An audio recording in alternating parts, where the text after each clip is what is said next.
Sekarang kita lanjutkan pelajaran kita mengenai pekabaran malaikat kedua.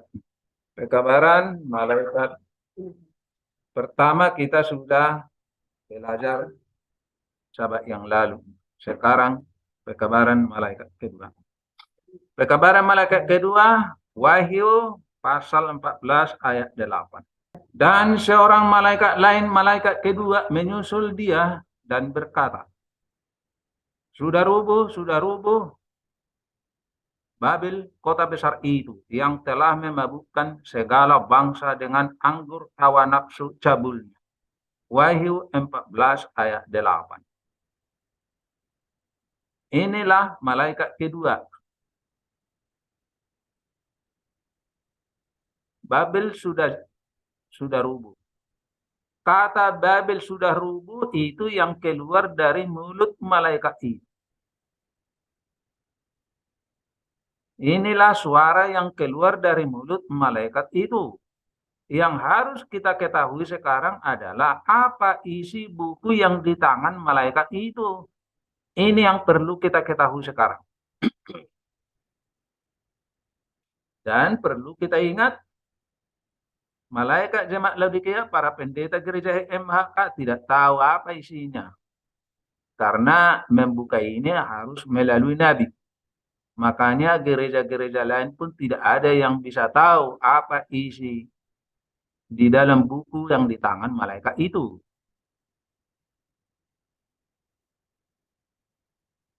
Apa isi buku? Ini hanya dapat dibuka oleh malaikat yang keempat. Malaikat yang keempat itu mengenai Wahyu 18 ayat 1. Ini dibuka oleh Victor Hotep dan Doneder. Victor Hotep belum membuka semua. Masih ada yang tersisa. Itu yang dilengkapi oleh saudara Doneder di gereja MHK. Maka kebenaran pekabaran tiga malaikat itu, kalau kita sudah mempelajari semua apa yang dijelaskan oleh Victor Hotep dan Doneder, maka itulah arti malaikat itu menerangi bumi. Kemudian setelah muncul 144.000, maka 144.000 lah yang akan menerangi seluruh dunia. Itu gambar yang di sebelah kiri ini. Jadi pertama menerangi gereja dulu di seluruh dunia, baru menerangi dunia. Itu untuk pekabaran malaikat ketiga ke segala bangsa, menghasilkan jumlah orang yang tidak terhitung jumlahnya, seperti dalam Wahyu 7 ayat 9. Arti Babel adalah kekacauan. Jadi sudah rubuh Babel. Babel itu kekacauan, artinya gereja-gereja yang menjadi kacau. Semua gereja-gereja sudah menjadi kacau dan jatuh. Mengapa gereja-gereja menjadi jatuh? Adalah karena gereja-gereja menolak kebenaran. Inilah, kebenaran apakah itu? Kebenaran apa yang mereka tolak? Ini yang perlu kita ketahui sekarang. Begini jalannya. Daniel 8 ayat 14 mengatakan, sampai lewat 2300 petang dan pagi, lalu tempat kudus itu akan dipulihkan dalam keadaan yang wajar. Ini dalam Daniel 2300 petang dan pagi. Rahasia mengenai 2300 petang dan pagi, inilah yang diungkap oleh William Miller sejak tahun 1831. Perhitungan 2300 petang dan pagi dalam Daniel 9 ayat 24 diambil dari Yehezkiel pasal 4 ayat 6. 1 hari sama dengan 1 tahun nubuatan. Jadi kalau 2.300 hari berarti 2.300 tahun. Lalu awal 2.300 petang dan pagi itu sejak kapan? Itu dihitung dari 70 minggu. 70 minggu berarti 490 hari, berarti 490 tahun. Itu jelas itu ya. Nah, 70 minggu artinya 490 hari atau 490 tahun telah ditetapkan atas bangsamu dan atas kotamu yang kudus untuk melenyapkan kefasikan, untuk mengakhiri dosa, untuk menghapus kesalahan, untuk mendatangkan keadilan yang kekal, untuk menggenapkan penglihatan dan nabi, dan untuk mengurapi yang maha kudus. Daniel 9 ayat 24. Itulah 70 minggu, 490 hari atau 490 tahun.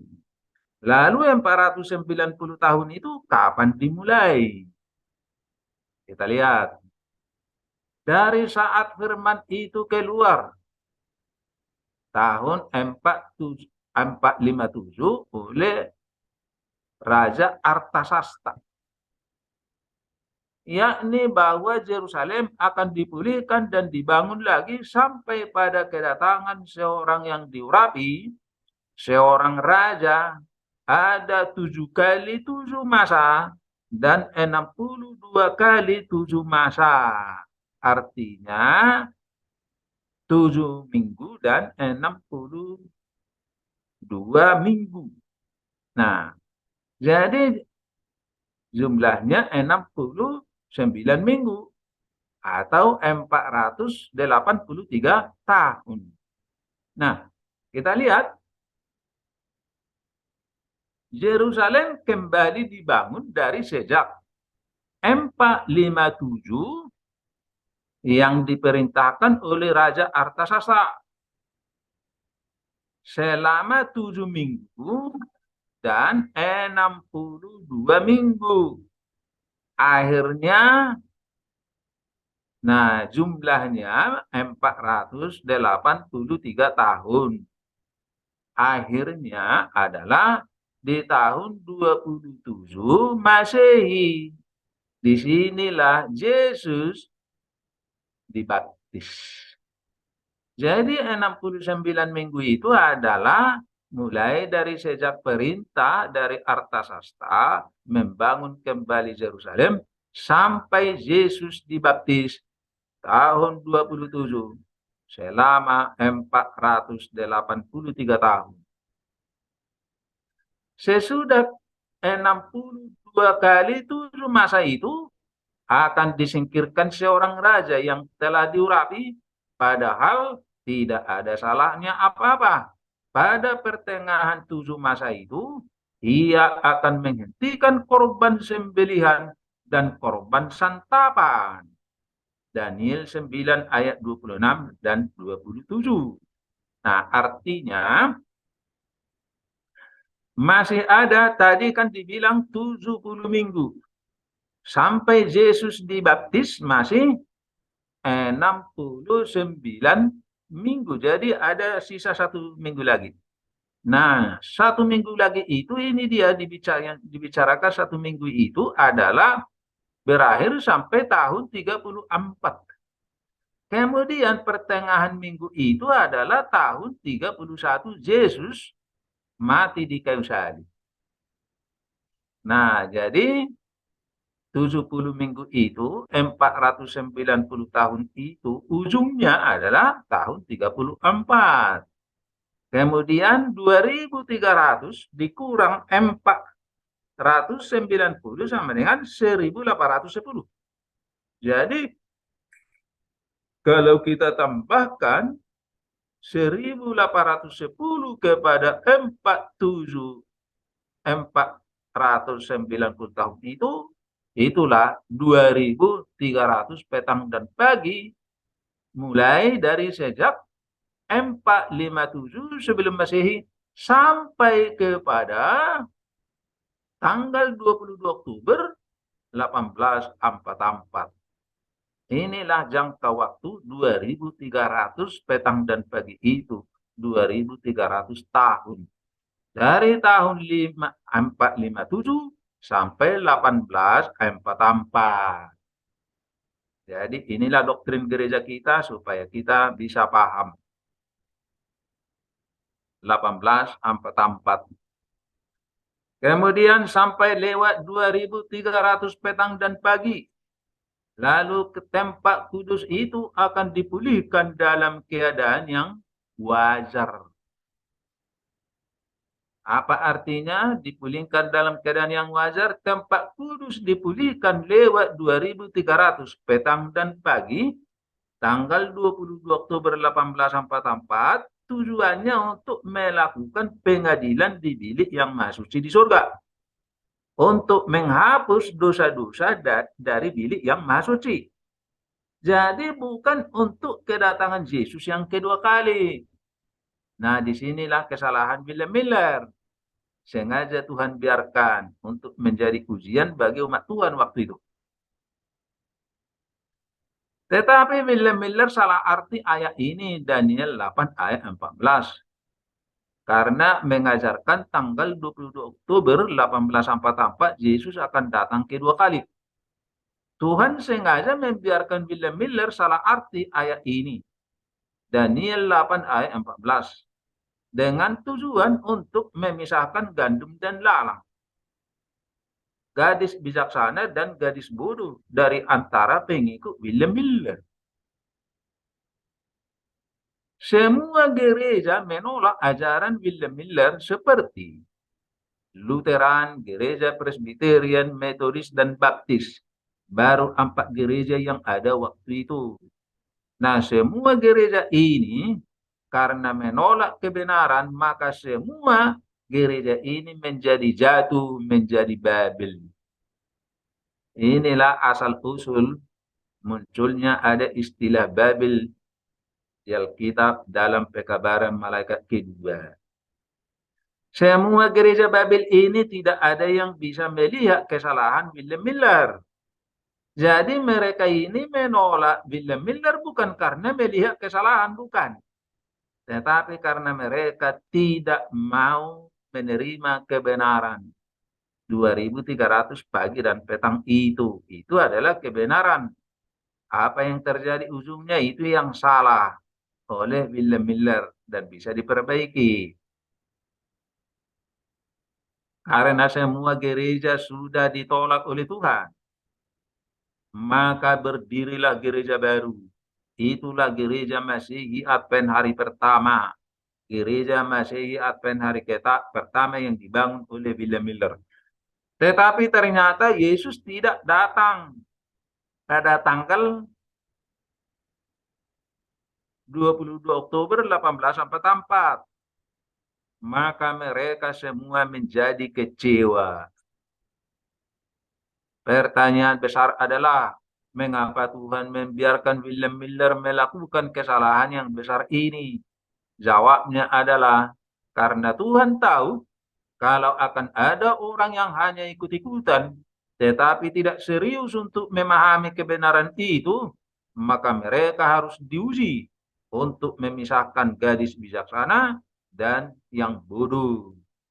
Dari semua mereka yang datang kepada William Miller, bergabung dengan pekabaran William Miller. Ada 50.000 orang yang keluar dari semua gereja itu, yang menyambut pekabaran William Miller dan menyerukan pekabaran malaikat kedua. Sudah rubuh Babel. Wahyu 14 ayat 8 artinya semua gereja-gereja yang 4 tadi itu sudah rubuh, sudah menjadi Babel.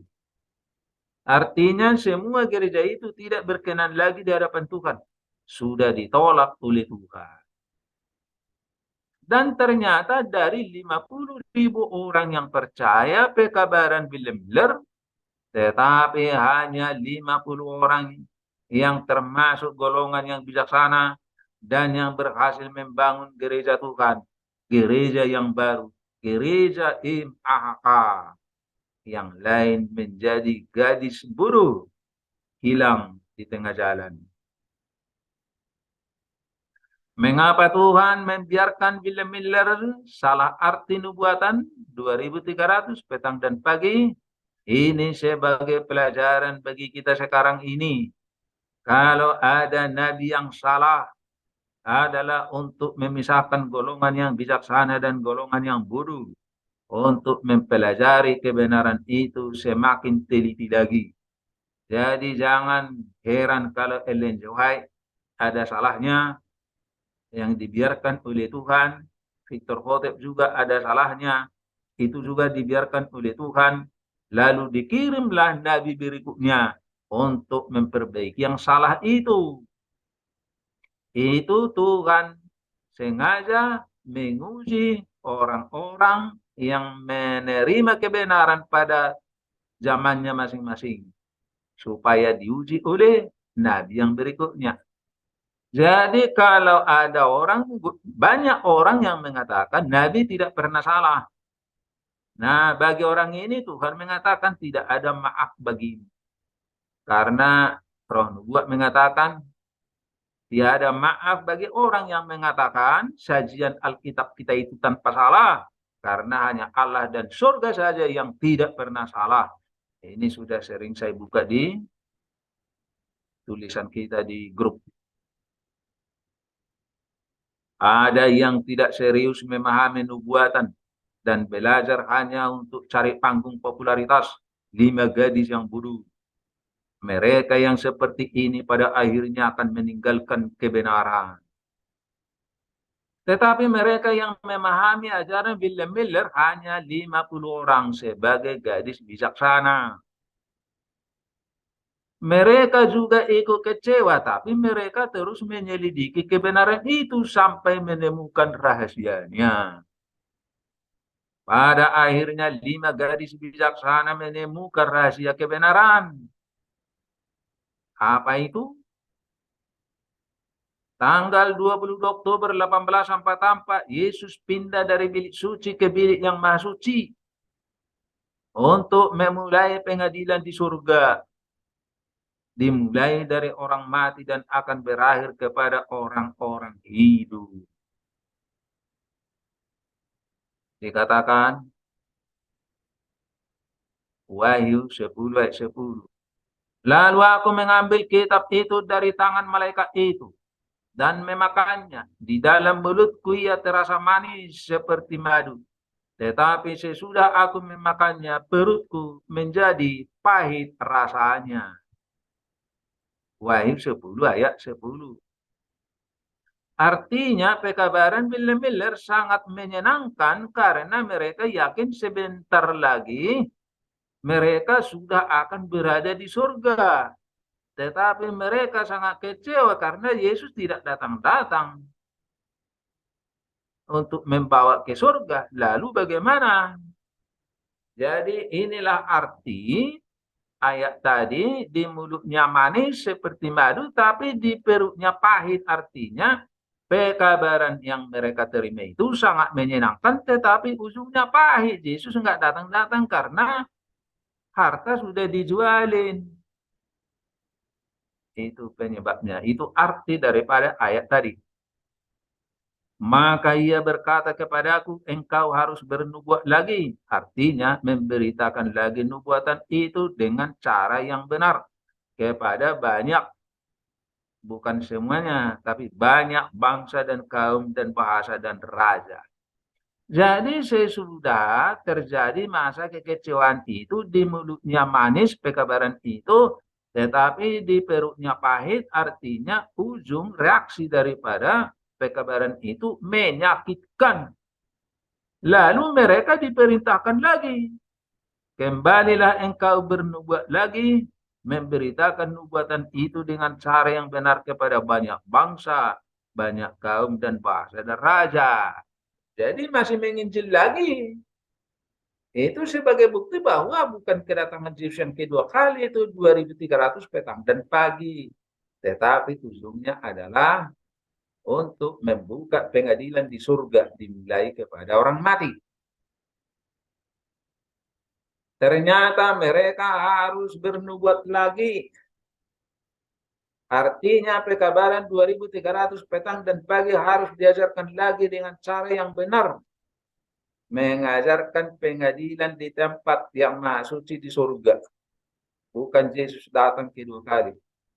Ini diajarkan kepada banyak bangsa. Tetapi bukan ke segala bangsa. Inilah gereja kita sekarang yang membawakan pekabaran kepada banyak bangsa. Bukan segala bangsa. Jadi gereja kita ini tidak akan berhasil ke segala bangsa. Nanti kita lihat alasannya mengapa.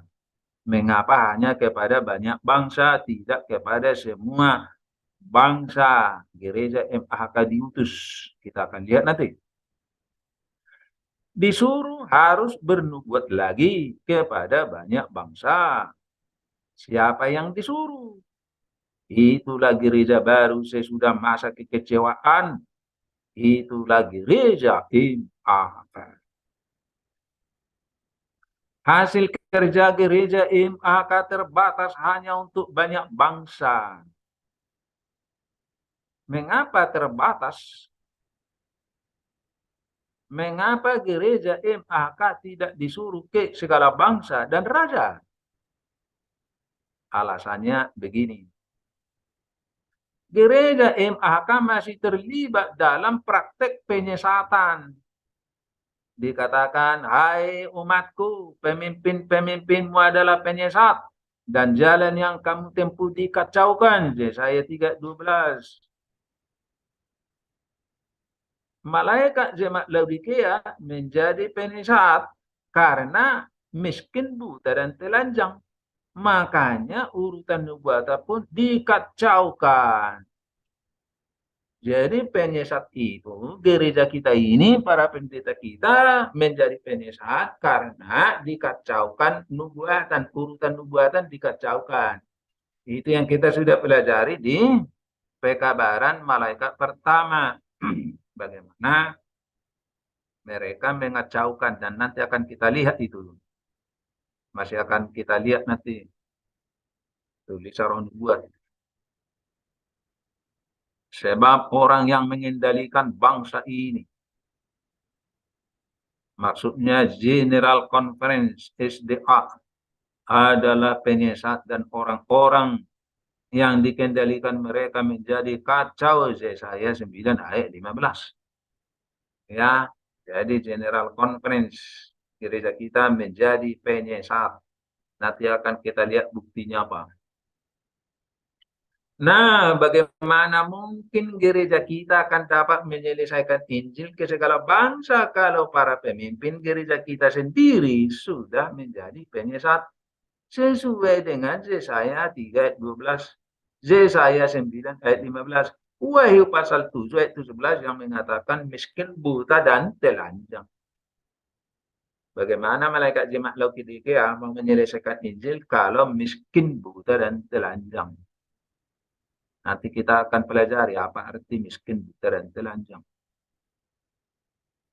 Tidak mungkin lagi, bukan? Gereja kita mau menyelesaikan Injil ke segala bangsa kalau para pendeta kita sudah melakukan penyesatan. Mengajarkan ajaran yang tidak sesuai dengan Alkitab. Beberapa fakta General Conference sebagai penyesat. 1. General Conference mengajarkan Yesus bukan anak Allah. Bertentangan dengan Matius 16 ayat 16 dan 17. Mengatakan Yesus adalah anak Allah. Lalu Yesus mengatakan kepada Petrus, bukan manusia yang mengajari kau, tapi Bapa-Ku yang di surga. Jadi Bapa yang di surga yang mengajari Petrus untuk mengatakan engkau adalah Mesias, anak Allah. Mereka nggak percaya ini. Ini salah satu contoh. 2. General Conference mengajarkan tidak ada kerajaan Daud di Palestina. Banyak ayat, ya, ratusan ayat. Hosea 3:5, Yeremia 33, 14-12, dan banyak lagi. Mereka nggak percaya ada kerajaan di Palestina. Karena mereka percaya, mereka mengajarkan bahwa nanti kita akan dibawa ke surga. Ada yang dari Indonesia, ada yang dari Amerika, ada yang dari mana-mana, langsung dibawa ke surga. Bagaimana mungkin? General Conference GC mengajarkan tidak ada gereja kudus yang tanpa dosa sebelum Yesus datang kedua kali. Bertentangan dengan Yesaya 52:1, Yeremia 31 ayat 31 sampai 34, Ibrani 8 ayat 10 sampai 12, banyak ratusan ayat bertentangan yang ditentang mereka. Bagaimana mungkin manusia yang tidak sempurna hidup tanpa dosa dibawa ke surga? Nanti di surga baru bertobat. Kenapa enggak dari dunia bertobat? Jadi betul-betul merusak tatanan kitab suci. Kemudian fakta pemimpin gereja MHK miskin, buta, dan telanjang. Satu, miskin, tidak mengerti pekabaran malaikat ketiga. Ya, 42 bulan itu kapan? Mereka nggak ngerti itu. Kacau balau. Buta, tidak bisa membaca urutan nubuatan di dalam kitab suci seperti yang kita sudah pelajari di dalam pelajaran sahabat lalu mengenai pekabaran malaikat pertama. Urutan nubuatannya bertentangan dengan kitab suci. Karena di sana tidak ada ditunjukkan pengadilan kepada orang hidup. Kemudian sesudah tutup pintu kasihan masih akan mengalami masa kesusahan lagi.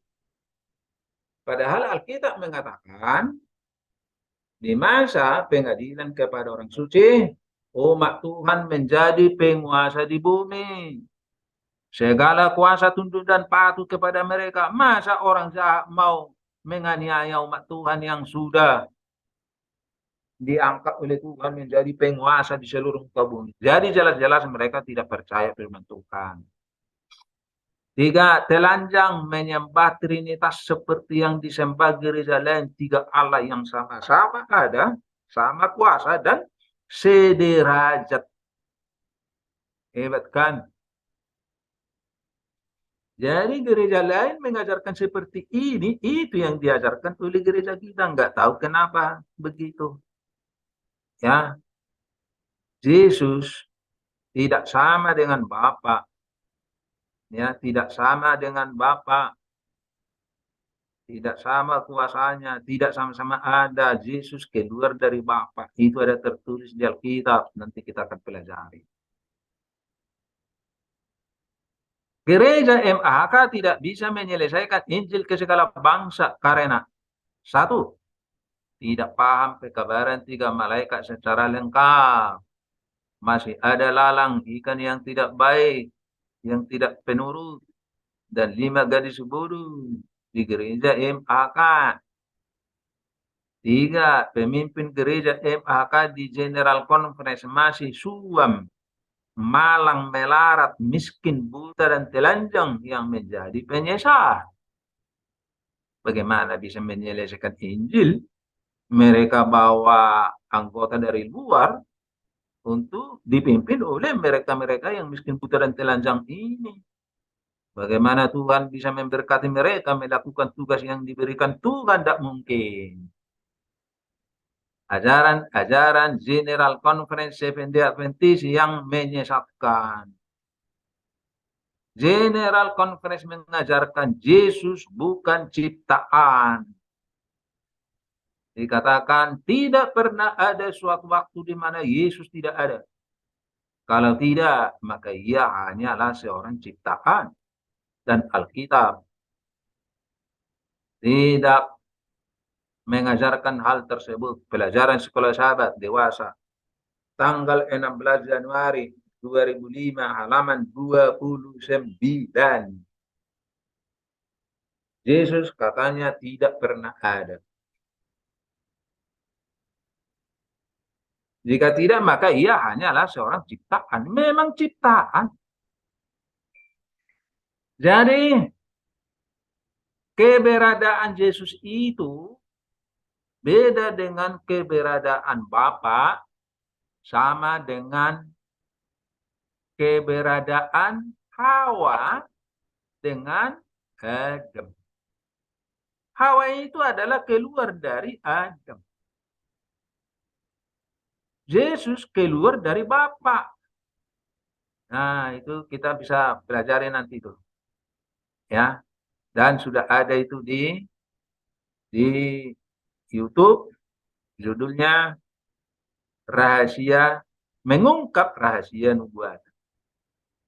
Ya, Yesus ciptaan. Kealahan terdiri dari Allah Bapa, Allah Anak, dan Allah Roh Kudus. Sebuah kesatuan dari ketiga uknum yang abadi, yang memiliki hubungan unik dan misteri. Ya, apa yang Anda perlu ketahui, halaman 36 di dalam buku Doktrin 88. Doktrin 28. Ya, halaman 36. Allah terdiri dari Allah Bapa, Allah Anak, Allah Roh. Di dalam Alkitab tidak ada Allah Anak. Yang ada adalah Anak Allah. Tidak ada Allah Roh, yang ada Roh Allah. Itu beda maksudnya. Jadi kalau Allah Anak itu bukan anak Allah. Anak Allah ialah anak Allah. Jadi kenapa harus diganti-ganti ini istilah di Alkitab? Tidak ada di Alkitab Allah Anak, Allah Roh, nggak ada itu. Jadi betul-betul mereka ini miskin pengertian Alkitabnya. Sosok yang kita sudah kenal sebagai Allah Bapa datang untuk mati bagi kita, dan sosok yang kita kenal sebagai Yesus tetap tinggal di surga. Pelajaran Sekolah Sahabat Dewasa tanggal 10 April tahun 28 halaman 17. Bagaimana? Apa enggak kacau ini? Masa yang datang ke bumi katanya adalah Allah Bapa, Yesus tinggal di surga. Pada waktu disalib, Yesus mengatakan, Eloi, Eloi, lama sabachthani. Bapakku, Bapakku, mengapa engkau tinggalkan aku? Jadi kacau lagi, kacau balau ini. Masa Bapak katanya yang datang ke bumi, Yesus tinggal di surga. Kacau kan? Yesus adalah Allah. Ini sangat penting bagi kita. Pelajaran Sekolah Sahabat Dewasa, 13 September 2012, halaman 80. Yesus adalah Allah. Yesus bukan Allah, tapi anak Allah.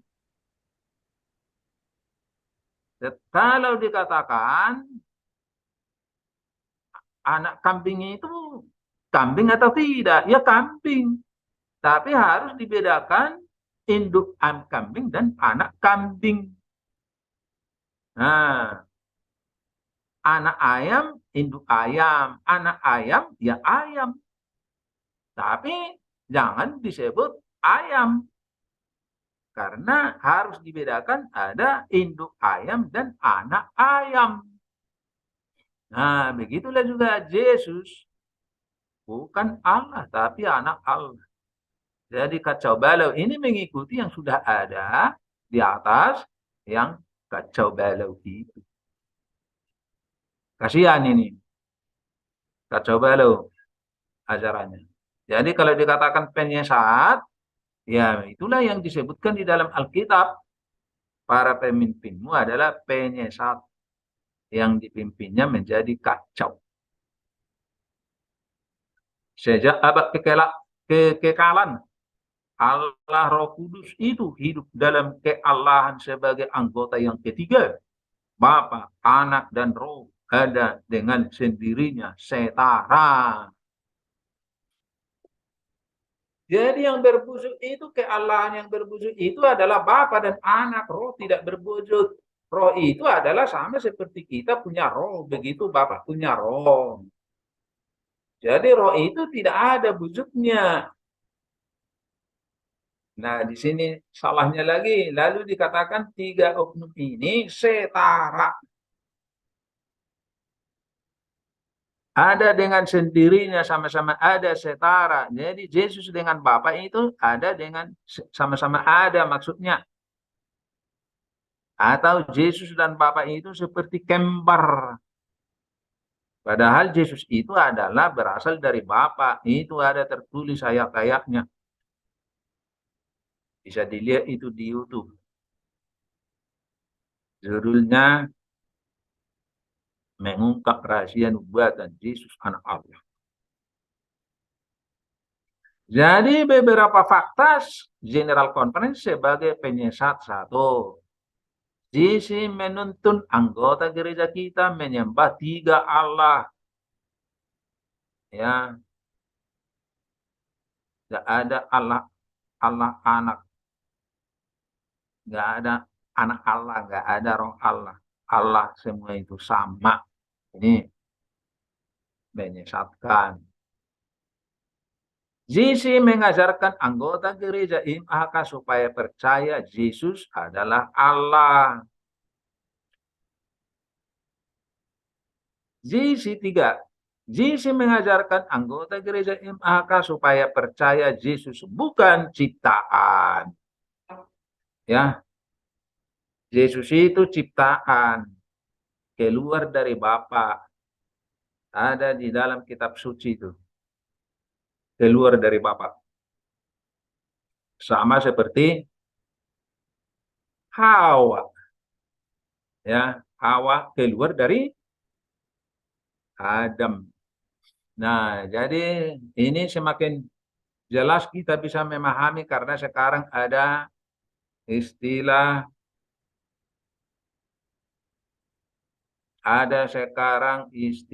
apa itu? Cloning. Cloning, ya, cloning. Jadi cloning itu bisa anak lahir tanpa hubungan suami istri. Nah, itu hebat itu. Tetapi lahir melalui rahim perempuan. Tetapi Hawa di cloning, super cloning, tidak lahir dari wanita. Nah, ini super cloning, ada supernya ini. Begitulah anak Allah di surga, super cloning juga. Ada sel yang keluar dari badan Bapa, dijadikan menjadi anak untuk Bapa. Sama seperti Hawa, ya, ada sel yang diambil dari rusuknya si Adam, lalu dijadikan menjadi perempuan untuk menjadi istrinya si Adam. Ya sama begitu modelnya. Jadi kalau ada super cloning, ternyata di surga sudah ada super cloning duluan daripada Hawa. Supaya gereja MAHK siap menyelesaikan Injil ke segala bangsa, maka pembersihan JK9 akan dilakukan dulu di gereja MAK untuk melenyapkan para penyesat. Kita bisa baca itu, nanti kita akan baca dalam Alfa dan Omega buku 8 halaman 445. 2 Alfa dan Omega buku 8 halaman N693 kita baca. Sementara penghakiman pemeriksaan berlangsung di surga, sementara dosa-dosa orang percaya yang menyesali dosa-dosanya dipindahkan dari tempat kudus, akan ada pekerjaan khusus pemurnian untuk membuang dosa di antara umat Allah di dunia ini. Jadi ada pembersihan dosa-dosa di surga untuk orang mati, di bumi akan ada pembersihan orang-orang lalang-lalang di gereja MHK sebelum lanjut pengadilan kepada orang hidup. Ini akan terjadi di surga untuk anggota gereja MHK sebelum pengadilan kepada orang hidup dilaksanakan. Orang-orang tua, teruna-teruna dan dara-dara, anak-anak kecil dan perempuan-perempuan, bunuh dan musnahkan. Tetapi semua orang yang ditandai dengan huruf T itu, jangan singgung. Dan mulailah dari tempat kudusku. Nabi itu berkata, lalu mereka mulai dengan tua-tua yang berada di hadapan bait suci. Yesus ke-9 ayat 6. Kebinasaan itu mulai dari antara mereka yang mengaku pengawal-pengawal rohani. Maksudnya pendeta-pendeta orang banyak. Para pengawal, pendeta palsu ini adalah yang pertama jatuh. Laki-laki, perempuan, anak-anak gadis, dan anak-anak kecil binasa bersama-sama. Jadi Yesus ke-9 itu Roh Nubuat mengatakan itu adalah di gereja kita pertama kepada para pengawal palsu, pendeta palsu. Di gereja kita. Setelah gereja MHK disucikan melalui pembersihan Yesus ke-9, maka berdirilah gereja kudus yang tanpa dosa. Yesaya 52 ayat 1, Efesus 5 ayat 27 di Palestina, dan rombongan 144.000 akan tinggal di Bukit Sion, dan mereka yang selamat bersama 144.000 dari gereja MHK akan tinggal di Yerusalem. Yesaya 52 ayat 1. Ketika gereja MHK disucikan, lalang 5 gadis bodoh dari gereja MHK yang dipimpin para penyesat semuanya akan dibuang.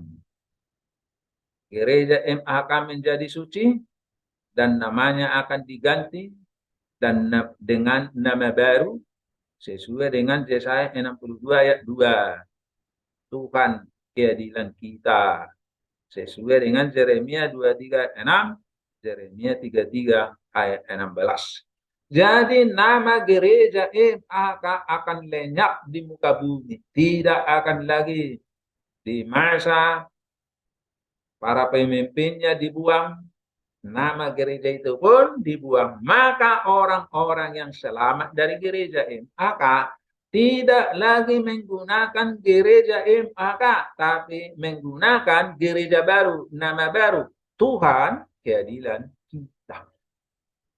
Gereja MHK, nama itu lenyap di muka bumi. Tapi gereja kita yakin kalau nama itu dibawa ke surga. Enggak. Nama itu adalah nama bau itu di mata Tuhan. Miskin, buta, dan telanjang dipimpin oleh orang-orang yang miskin, buta, dan telanjang. Setelah berdiri gereja kudus yang tanpa dosa di Yerusalem di Palestina, maka inilah gereja yang akan berhasil menyelesaikan Injil ke segala bangsa. Sesuai dengan Wahyu 14, Wahyu 18 ayat 4, Yesaya 2 ayat 1 sampai 4, Mika 4 ayat 1 sampai 4, dan banyak lagi. Ya, memanggil semua umat Tuhan supaya keluar dari Babel ketika pekabaran malaikat kedua diulangi lagi. Wahyu 18 ayat 2 sampai 4. Jadi pekabaran malaikat kedua ini 2 kali. Nanti ada, kita akan lihat nanti bentuk-bentuknya. Setelah lalang dibuang dari gereja MHK, maka berdirilah gereja kudus. Maka gereja Tuhan sekarang siap untuk mengumandangkan pekabaran malaikat kedua untuk diulangi lagi. Wahyu 18 ayat 2 dan 4. untuk disampaikan ke segala bangsa pada masa seruan nyaring. Pekabaran malaikat kedua yang pertama adalah di masa William Miller. Sesuai dengan Wahyu 14 ayat 8, Babel sudah jatuh. Ada lagi pekabaran malaikat kedua mengulangi Babel sudah jatuh. Tapi yang dibawakan oleh gereja kudus yang tanpa dosa untuk melaksanakan seruan nyaring pekabaran malaikat ketiga ke segala bangsa. Jadi pekabaran malaikat kedua itu adalah nyatu dengan pekabaran malaikat ketiga untuk menyerukan seruan nyaring ke segala bangsa. Dan ia berseru dengan suara yang kuat katanya, sudah rubuh Babel, kota besar itu. Dan ia telah menjadi tempat kediaman roh-roh jahat dan tempat bersembunyi semua roh najis dan tempat bersembunyi segala burung yang najis dan yang dibenci. Wahyu 18 ayat 2. Lalu aku mendengar suara lain dari surga berkata, pergilah kamu hai umatku, pergilah daripadanya supaya kamu jangan mengambil bagian dalam dosa-dosanya, dan supaya kamu jangan turut ditimpa malapetakanya. Pergilah. Dalam bahasa Inggris dikatakan go out, keluar, keluar, keluar. Supaya jangan ikut ditimpa oleh malapetakanya. Orang yang tidak mau keluar akan mendapat 7 bala. Pekabaran tentang kejatuhan Babel. Sebagaimana yang diberitahukan oleh malaikat yang kedua diulangi kembali dengan tambahan yang menyebut kejahatan. Undang-undang hari Minggu maksudnya. Yang telah masuk dalam gereja-gereja sejak tahun 1844.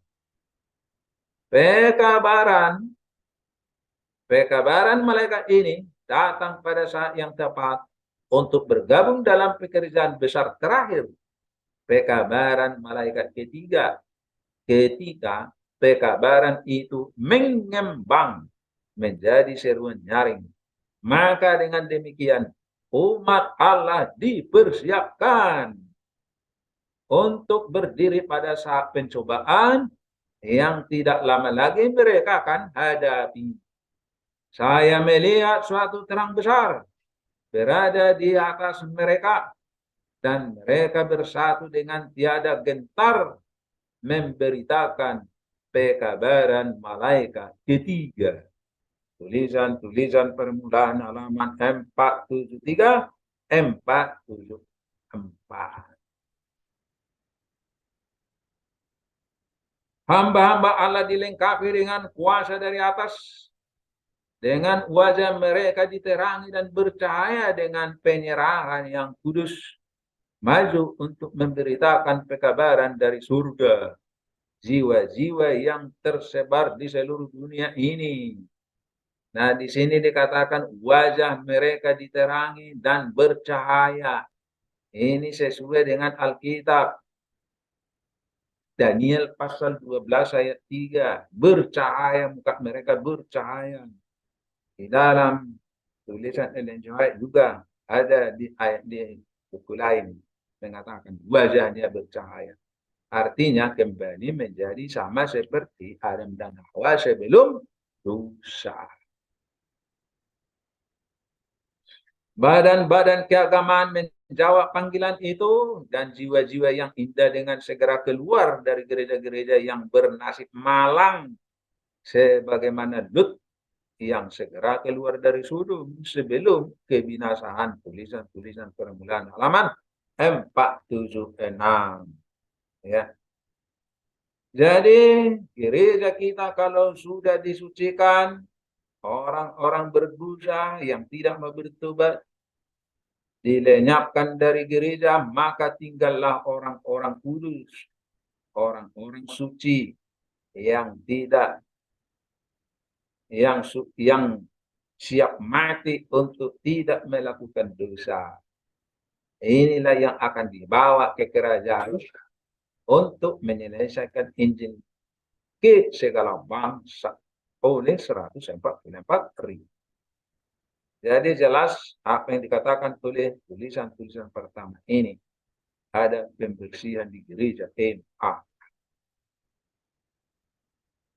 Tulisan Ellen G. White ini menunjukkan bahwa sampai sekarang masih banyak anak-anak Tuhan yang masih tinggal di Babylon modern, di semua gereja-gereja yang ada sekarang ini. Dan semua umat Tuhan yang masih tertinggal di Babylon akan disuruh keluar dari Babylon. Dan mereka akan memasuki gereja kudus. Gereja yang sudah suci, gereja yang sudah kudus. Itulah gereja yang sudah hidup tanpa dosa. Gak ada orang berdosa di dalamnya. Sesuai dengan Yesaya 52 ayat 1. Dan lain-lain. Banyak ayat. Apabila gereja kudus yang sudah hidup tanpa dosa dan sudah menyelesaikan Injil ke segala bangsa, maka gereja inilah yang akan dibawa ke surga. Waktu Yesus datang kedua kali, gereja MAK yang tidak percaya harus sempurna hidup tanpa dosa, tidak bakal dibawa ke surga. Itu adalah ajaran penyesatan dari malaikat jemaat Laodikia yang miskin, buta, dan telanjang. Jadi begini-begini katanya mereka sudah siap masuk surga. Padahal yang dibawa ke surga adalah orang-orang kudus yang sudah hidup tanpa dosa. Di gereja yang kudus tanpa dosa. Jadi sangat berbeda kebenaran kitab suci dengan ajaran para malaikat jemaat Laodikia. Makanya mereka disebut sebagai penyesat. Oleh sebab itu gereja MAK tidak akan pernah menyelesaikan Injil ke segala bangsa. Tidak bakal. Karena gereja MAK sudah hilang di telan bumi. Sebelum gereja kudus yang tanpa dosa berdiri di Palestina. Jadi gereja MAK, nama gereja MAK sudah hilang di telan bumi pada masa pembantaian Hizkil pasal 9. Pada masa para penyesat dibuang dari gereja, maka orang-orang kudus yang tinggal, yang sisa itulah yang dibawa ke Palestina, orang-orang yang sudah hidup tanpa dosa. Maka jangan pernah berharap gereja MAK yang dipimpin oleh para penyesat yang sudah menjadi miskin, menjadi melarat, malang, miskin, buta, dan telanjang akan dibawa ke surga. Jangan harap. Itu adalah anjuran para penyesat. Nanti menyesal tidak berguna. Apabila pembersihan di gereja MAK sudah terlaksana, mereka menyesal tapi tak berguna. Jadi mereka sekarang hanya membayang-bayangkan surga yang tidak ada, surga yang tidak pernah mereka lihat, tidak pernah mereka capai.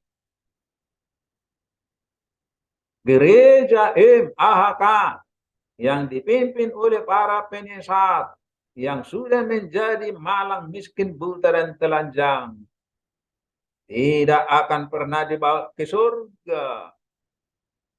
Tidak akan. Oleh sebab itu, gereja yang akan dibawa ke surga waktu Yesus datang kedua kali adalah gereja yang sudah hidup tanpa dosa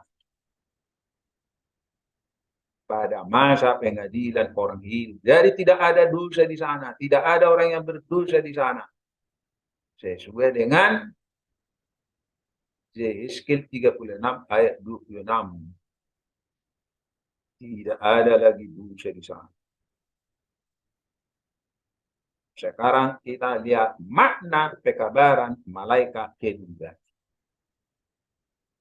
Pekabaran malaikat kedua adalah sesuai dengan Wahyu 14 ayat 8. Inilah pekabaran malaikat kedua bagian pertama. Yang pertama kali diumumkan. Diumumkan kepada gereja Lutheran, gereja Presbyterian, gereja Metodis, gereja Baptis. 4 gereja inilah yang mendengarkan pekabaran malaikat pertama. Yang pertama dibawakan oleh William Miller. Pekabaran ini disampaikan ada 50.000 orang yang menerima pekabaran. Keluar dari gereja-gereja ini ada 50.000 orang. Keluar dari gereja 4 gereja ini. Itulah membentuk gereja baru, gereja Masehi hari pertama. Ujungnya bagaimana?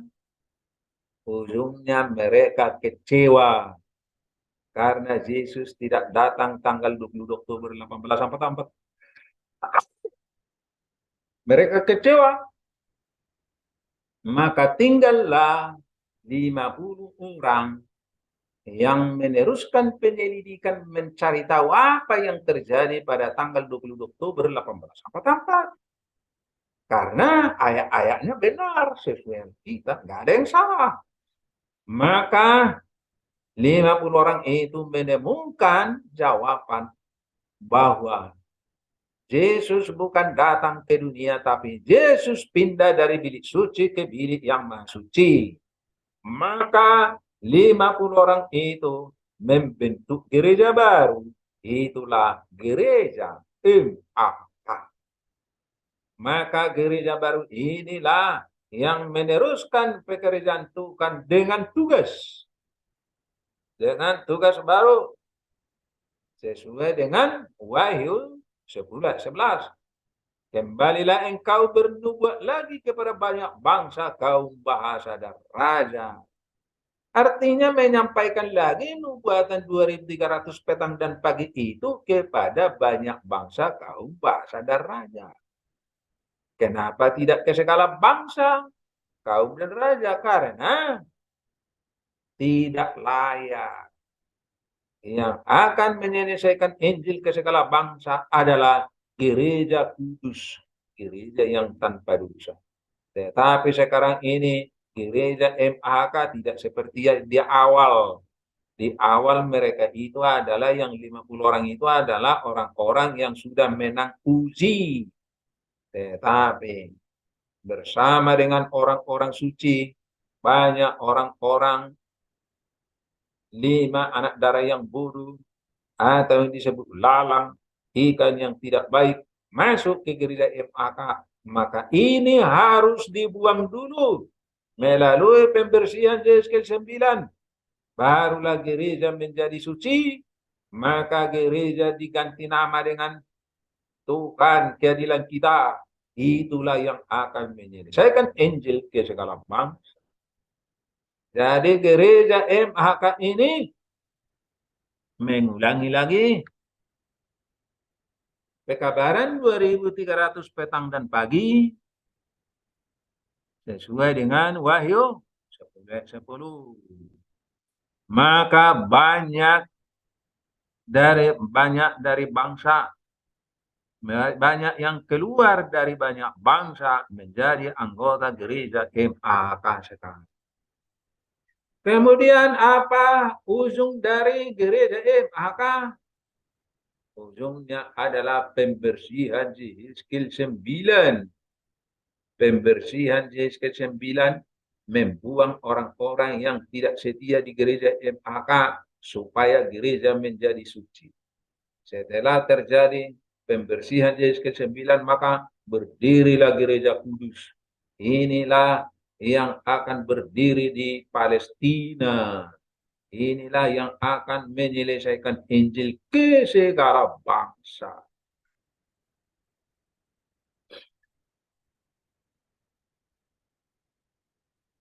Inilah gereja kudus yang akan menggenapi Wahyu 18 ayat 2 sampai 4. Inilah pekabaran malaikat kedua bagian kedua untuk memanggil semua umat Tuhan dari segala bangsa keluar masuk ke gereja kudus. Dari segala bangsa tidak terhitung jumlahnya sesuai dengan Wahyu 7 ayat 9 masuk ke gereja kudus yang tanpa dosa di Palestina.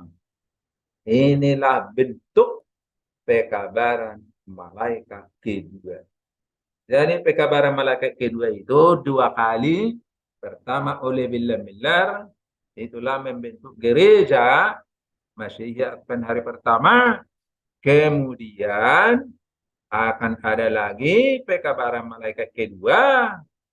Itulah yang dilakukan oleh gereja kudus.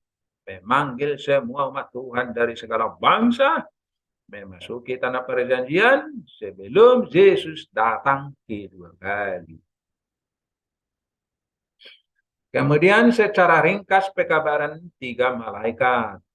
Pekabaran malaikat itu adalah pekabaran malaikat pertama adalah mengenai pengadilan orang mati.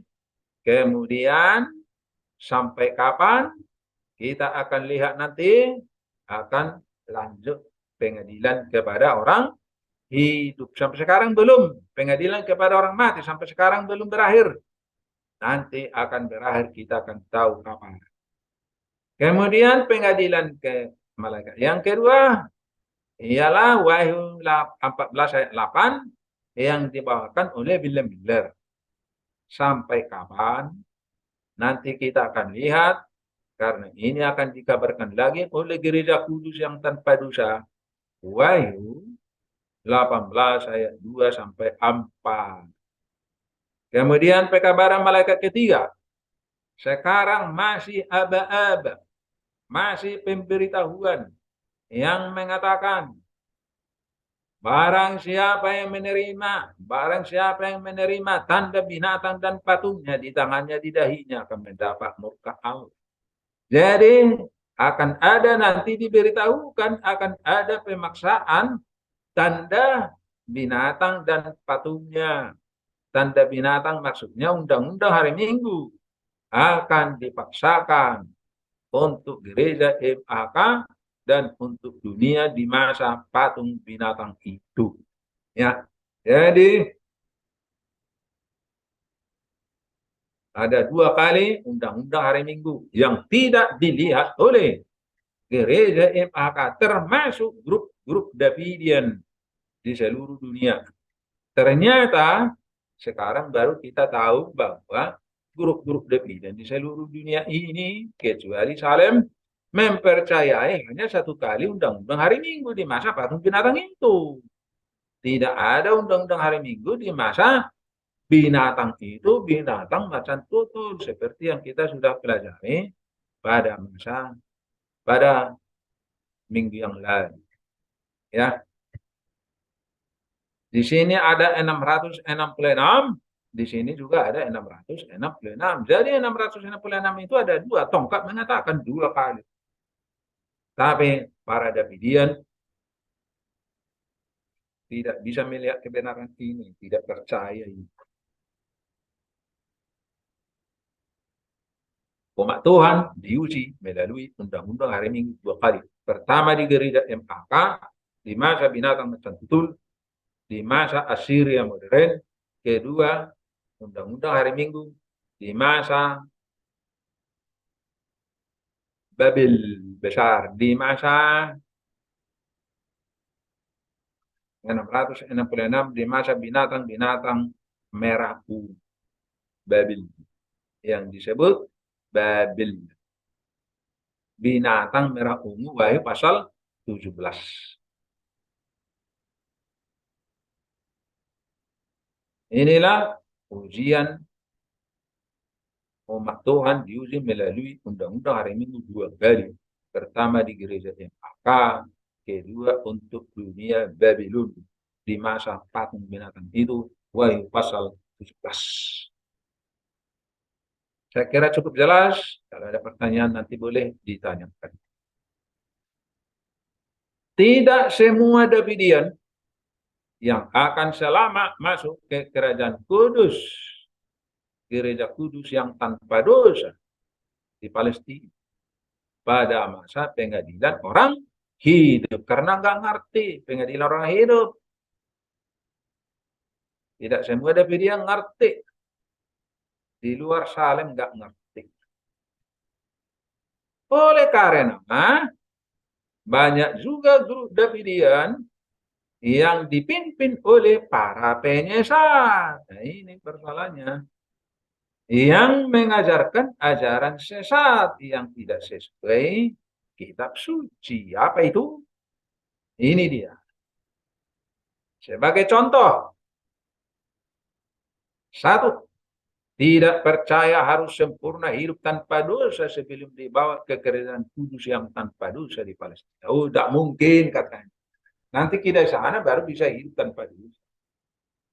Ya kalau di sana bisa hidup tanpa dosa, kenapa sekarang nggak bisa? Karena hidup tanpa dosa hanya melalui kuasa iman dan doa. Jadi apa alasan dibawa ke Palestina? Apa alasan tidak kena J9? Kacau kan? Tidak percaya akan ada orang hidup yang akan selamat bersama dengan 144.000 dari gereja MAK. 144.000 itu mendapat 2 meterai, meterai sahabat dan meterai khusus 144.000. Kemudian yang bersama 144.000 itu adalah orang-orang yang mendapatkan meterai sahabat. Jadi orang-orang yang sesuai perihal sahabat tidak selamat apa? Apa bedanya dengan mereka yang keluar dari segala bangsa itu mendapat meterai sahabat? Kenapa dari gereja MAK tidak selamat dengan meterai sahabat? Kacau kan? Dan itulah makanya disebut mereka miskin juga. Mereka juga miskin ya. Miskin, pengertian Alkitabnya miskin. 3, tidak percaya gereja MAK akan menghadapi undang-undang di masa binatang macan tutul 2013 ayat 5. Itu masa lalu katanya. Ya, ini sudah saya jelaskan minggu lalu. Jadi mereka miskin pengertian Alkitabnya di sini. 4, tidak percaya rombongan 144.000 akan mengalami masa kesusahan besar di masa binatang macan tutul. Apa untungnya 144.000 mendapat kesusahan besar? Ya, itu alasannya. Ya, balik, saya tanya balik, apa untungnya iblis membuat masa kesusahan kepada buah-buah kedua kalau hanya mereka yang mendapat itu? Jadi kitab suci yang mengatakan bahwa di masa binatang macan tutul, umat Tuhan akan mendapat aniaya 42 bulan simbolis. Itu firman Tuhan yang mengatakan, kenapa harus ditolak dengan membuat pertanyaan yang mengada-ada? Untuk apa? Apa untungnya iblis 144.000 mendapat kesusahan? Pertanyaan untuk apa itu? Masa untungnya iblis harus dipikirkan. Yang penting buat kita adalah keselamatan. 5, tidak percaya kepada Nabi penerus Doneder sesudah Victor Hotep meninggal dunia. Ini sudah saya jelaskan bagaimana Victor Hotep sebelum dia meninggal masih ada yang sisa yang belum dijelaskan, dan itulah yang dijelaskan oleh saudara Runner. Artinya kepada orang-orang Davidian masih disisakan ujian terakhir. Doneder, Victor Hotep, Tuhan membiarkan dia salah mengartikan Wahyu 13 ayat 5 pada mulanya di dalam buku tongkat gembala. Tetapi Akhirnya sebelum dia meninggal dia sadar kalau ajarannya itu salah, lalu mau diperbaiki, tetapi dia mati sebelum diperbaiki. Itu menunjukkan bahwa masih akan ada nabi penerusnya Victor Hotep mengungkap kebenaran itu, dan terbukti saudara Doniger mengungkap rahasia Wahyu pasal 13 ayat 3. Tapi mereka tidak mau mendengar. Sama seperti mereka di zaman Willem Miller. Setelah rahasia kebenaran terungkap, mereka nggak mau dengar lagi.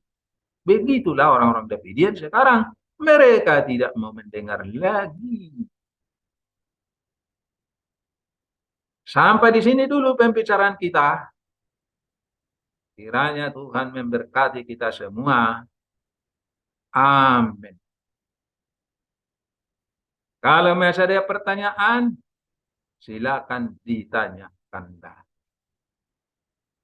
Baik, sampai di sini pembicaraan kita.